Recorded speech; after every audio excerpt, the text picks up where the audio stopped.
ਦਾ ਮਹੀਨਾ ਪਿਆ ਸਰਸੋਂ ਦੇ ਵਿਛੋੜਾ, ਇੱਕ ਇਸ ਪਾਰ ਦੂਜਾ ਉਸ ਪਾਰ ਹੰਸਾਂ ਦਾ ਜੋੜਾ। ਪਿਤਾ ਜੀ ਦੇ ਨਾਲ ਗੜੀ ਚਮਕੌਰ ਵੱਲ ਜਾ ਰਹੇ ਨੇ, ਤੇਰਾ ਪਾਣਾ ਮਿੱਠਾ ਲਾਗੇ ਇਹ ਮਾਤਾ ਜੀ ਸਮਝਾ ਰਹੇ ਨੇ।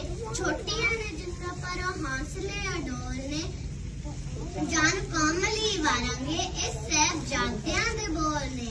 ਜਾਨ ਕੌਮ ਲਈ ਵਾਰਾਂਗੇ ਸਾਹਿਬਜ਼ਾਦਿਆਂ ਦੇ ਬੋਲ ਨੇ। ਵਾਹਿਗੁਰੂ ਜੀ ਕਾ ਖਾਲਸਾ ਵਾਹਿਗੁਰੂ ਜੀ ਕੀ ਫਤਿਹ। ਅੱਜ ਅਸੀਂ ਤੁਹਾਨੂੰ ਕਵਿਤਾ ਸੁਣਾਉਣ ਜਾ ਰਹੇ ਹਾਂ। ਸਰਵਣ ਕਰੋ ਜੀ। ਸਵਰਗਾਂ 'ਚ ਹੈ ਬਾਬਾ ਤੇਰਾ ਤੋੜੀ ਕਲਾ, ਸਵਰਗਾਂ 'ਚ ਹੈ ਬਾਬਾ ਤੇਰਾ ਤੋੜੀ ਕਲਾ। ਉੱਥੇ ਹੀ ਮਿਲਾ ਪ੍ਰਭੂਨਾ ਵੱਡੇ ਵੀਰ ਜੀ ਕਲਾ, ਉੱਥੇ ਹੀ ਮਿਲਾ ਪ੍ਰਭੂਨਾ ਵੱਡੇ ਵੀਰ ਜੀ ਕਲਾ।